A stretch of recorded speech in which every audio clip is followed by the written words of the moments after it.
आपने ज्ञानवापी मस्जिद पर कोर्ट में मुस्लिम पक्ष की दलीलें देखी, कैसे वाराणसी कोर्ट में 2 घंटे तक सुनवाई चली। वजू खाने में शिवलिंग को लेकर हिंदू पक्ष के गंभीर आरोप भी आपने सुने। और अब आपको दिखाते हैं कि कैसे देश में गर्माते ज्ञानवापी के मुद्दे के बीच मुस्लिम संगठन देवबंद में एक साथ इकट्ठा हो रहे हैं। जी हाँ, जमीयत उलेमाए हिंद ने देश के तमाम मुस्लिम संगठनों का एक जलसा बुलाया है। 28 और 29 मई को इस जलसे में काशी, मथुरा, कुतुब मीनार की मस्जिद पर चर्चा हो सकती है। लेकिन जमीयत का ये जलसा हिंदुवादी संगठन बजरंग दल को नागवार गुजर रहा है।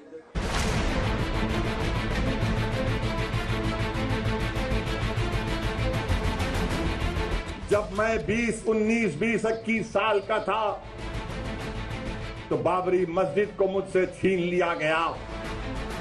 अब हम वही 19, 20 साल के बच्चों की आंखों के सामने दोबारा मस्जिद को नहीं खोएंगे इंशाअल्लाह ताला। क्या आप तमाम लोग अहद लेते हैं कि हम कोई मस्जिद को नहीं खोएंगे?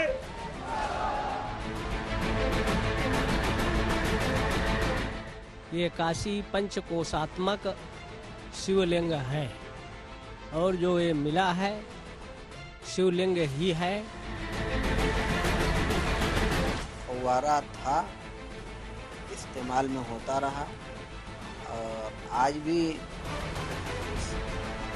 फव्वारे को चलते हुए देखने वाले लोग मौजूद हैं। वो गवाही दे सकते हैं कि हाँ हमने देखा है चलते हुए। तो फव्वारा था, उसमें शिवलिंग कहने का कोई सवाल ही नहीं इसका।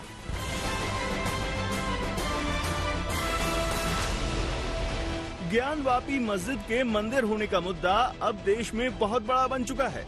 हिंदू पक्ष और मुस्लिम पक्ष दोनों के बीच अदालती घमासान चल रहा है और इस बीच देश के नामी गिरामी मुस्लिम संगठन जमीयत उलमाए हिंद ने मुस्लिम संगठनों का एक जलसा बुलाया है।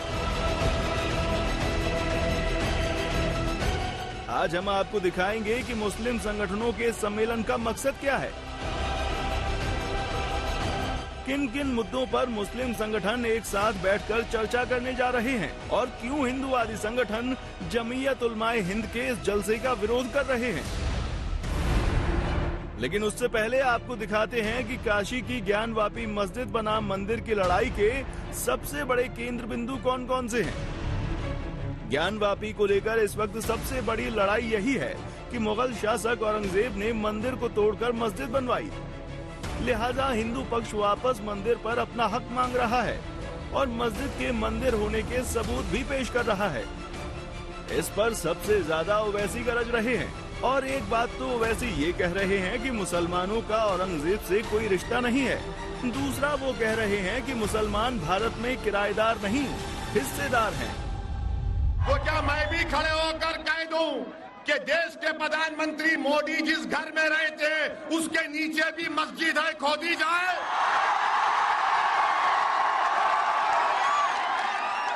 अगर तुम्हारी आस्था है तो मेरी आस्था नहीं है। क्या मोदी की आस्था ओवैसी की आस्था से बढ़कर है या बराबर है? बताओ आप। ये देश आस्था पर नहीं चलता मोदी जी, ये देश चलेगा तो संविधान पर चलता था और चलता रहेगा। भारत का मुसलमान किराएदार नहीं है, हिस्सेदार है। देश में इस वक्त सिर्फ ज्ञानवापी नहीं बल्कि मथुरा की शाही ईदगाह और कुतुब मीनार की कुव्वतुल इस्लाम मस्जिद में भी मंदिर होने का दावा किया जा रहा है। ऐसे में जमीयत उलमाए हिंद देवबंद में 28 और 29 मई को मुस्लिम संगठनों का एक बड़ा सम्मेलन आयोजित करने का ऐलान करता है। देवबंद में इसकी तैयारियां भी शुरू हो चुकी हैं। कहा जा रहा है कि इस सम्मेलन में मुस्लिम संगठन एक साथ मिलकर ज्ञानवापी मस्जिद, मथुरा की शाही ईदगाह मस्जिद, कुतुब मीनार और यूनिवर्सल सिविल कोड पर चर्चा कर सकते हैं। मुस्लिम संगठनों के सम्मेलन में 1200 से 1500 के बीच लोगों के आने की उम्मीद है। ये सम्मेलन जमीयत उलमाए हिंद की अगुवाई में हो रहा है। मुस्लिम संगठनों का ये सम्मेलन 3 चरणों में होगा। पहला चरण 28 मई सुबह 9 बजे से 12 बजे तक चलेगा। दूसरा चरण 28 मई शाम 7:30 बजे से रात 10 बजे तक होगा और तीसरा चरण 29 मई सुबह 9 बजे से 12 बजे तक चलेगा। लेकिन हिंदूवादी संगठनों ने जमीयत के सम्मेलन पर सवाल उठा दिए हैं। बजरंग दल कह रहा है देवबंद में धारा 144 लगी हुई है, फिर बिना अनुमति के ये आयोजन कैसे कर रहे हैं। बजरंग दल का कहना है कि प्रशासन जमीयत के अधिकारियों को तुरंत गिरफ्तार करे। तो चूंकि जमीयतुल उलमा हिंद जो है ये हमारे पूरे देश की एक बहुत बड़ी तंजीम है, तो उसको जलसा बुलाकर समझाने की ज़रूरत है और मुसलमानों से इस बात को मुतवज्जे दिलाने की और समझाने की ज़रूरत है कि आप लोग इस तरीक़े की ये जो भड़काऊ हरकतें की जा रही हैं, मुसलमानों को उकसाने की कोशिश की जा रही है, तो आप लोग इन ताकतों को कि जो मुल्क के अंदर फ़िरका परस्त फितना फैलाना चाहती हैं, इन ताकतों को आप लोग किस तरीके से नाकाम करेंगे। आप धैर्य से काम लें, आप शांति बनाए रखें, और जो ये मुद्दे उठ रहे हैं ये पानी के गोले की तरह है, जो गुब्बारे की तरह फूलता है और फिर फौरन फूट जाता है।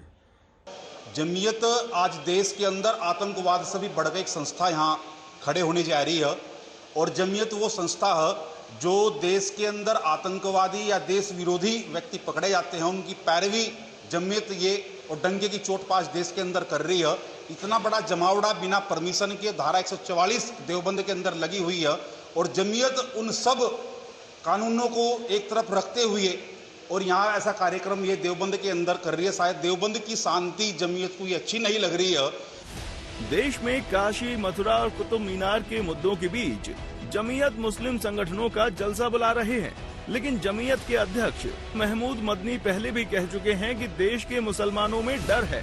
आइसोलेशन आप कह रहे हैं कि मतलब देश में मुसलमान अपने आप को अलग थलग पा रहा है, अलग थलग करने के प्लानिंग के साथ ये काम किया जा रहा है। अच्छा, फिर ये होता है कि नफरत का जो भाषा है, जो भारत की रूह के खिलाफ है, रूह समझती है, आत्मा के खिलाफ है, उस भाषा का जिस तरह इस्तेमाल किया जाता है गाली देने के लिए उनको जिनको एक समुदाय अपना सब कुछ मानता है।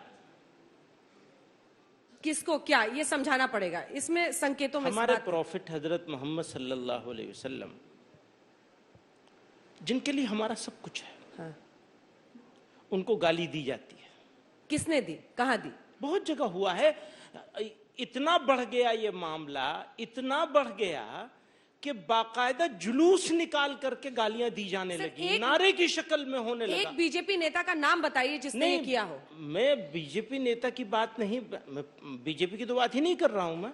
आपने तो सरकार पर आरोप लगाया ना। सरकार का इनएक्शन, सरकार का इनएक्शन। एक बात बताइए, एक बात बताइए। नहीं, हरिद्वार पर नहीं आऊंगा मैं पहले, हाँ, ठीक है। क्योंकि ये हरिद्वार तो एक अभी का है, लेकिन मैं तो पुराना आपको सिलसिले से जो हो रहा है उसके बारे में बता रहा हूं।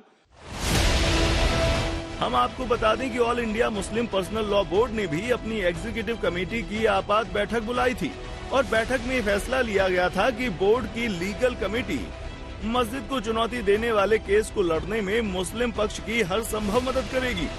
इसके अलावा राजनीतिक पार्टियों से भी 1991 के वर्शिप एक्ट पर उनकी राय जुटाएगी। देवबंद से पिंटू शर्मा और लखनऊ से आशीष श्रीवास्तव के साथ आज तक ब्यूरो।